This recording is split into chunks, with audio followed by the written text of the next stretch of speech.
Notre paracha d'Acharemot, où est décrit le service de Dieu, le jour de Kippour au temple de Jérusalem, est l'occasion pour moi de partager avec vous l'incroyable histoire rapportée par le Talmud, qui se déroule le jour du grand pardon. Rabbi Ishmael ben Elisha, grand prêtre au temple, raconte qu'au moment où il a pénétré dans le Saint des Saints pour y brûler les encens, le Kétoret, il a vu Dieu qui siégeait sur un trône surélevé. L'Éternel m'a alors demandé: Ishmaël, mon fils, bénis-moi. Et je lui ai répondu: que ta volonté soit, que ta miséricorde maîtrise ton courroux, et que ta miséricorde se dévoile, et que tu te comportes avec tes enfants avec miséricorde, et que tu ne juges pas tes enfants selon la stricte loi. Et l'Éternel a hoché de la tête en signe d'acquiescement.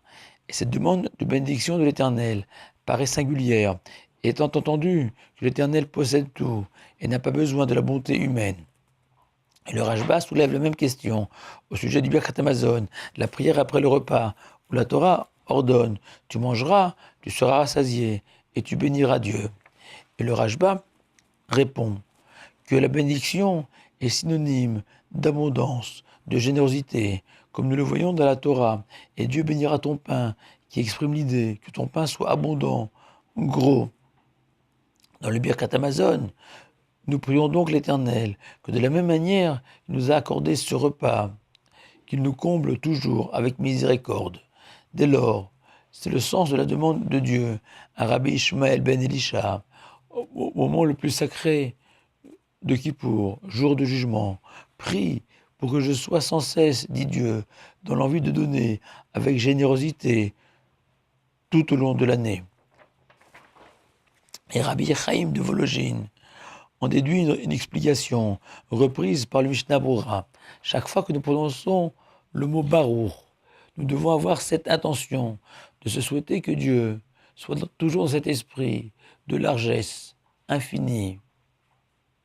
Le mot Baruch est une prière. Par contre, il convient de noter que Rabbeinu Bechaye préfère comprendre le mot Baruch dans le sens littéral, tu es béni, car même si effectivement Dieu n'a pas besoin de nos bénédictions, il convient à l'être humain de bénir Dieu à la manière dont on bénirait n'importe quelle personne de chair et de sang qui nous a fait du bien. Le mot Baruch est une marque de derech eretz, de savoir-vivre, indispensable pour tout juif. Enfin, la Boudraham donne au mot Baruch le sens de merci, de reconnaissance. Baruchata signifiant, d'après cette troisième école, tu es la source de toutes les bénédictions.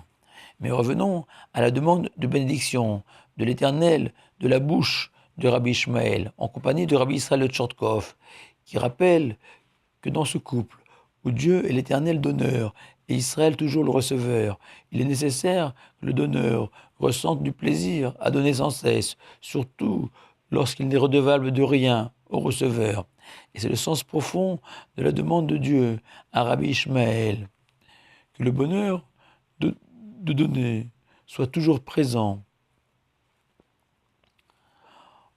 En ce jour de Kippour, où toutes les portes du ciel sont ouvertes, à cette demande, Rabbi Ishmael a répondu avec beaucoup de finesse: sache Dieu, poursuit le rabbi de Tchortkov, que malheureusement nous ne méritons rien de cette profusion de bienfaits dont tu nous combles sans cesse, qu'il est la valeur de nos mitzvot. Non, tout repose sur ta miséricorde, et cette reconnaissance est pour l'Éternel son seul plaisir.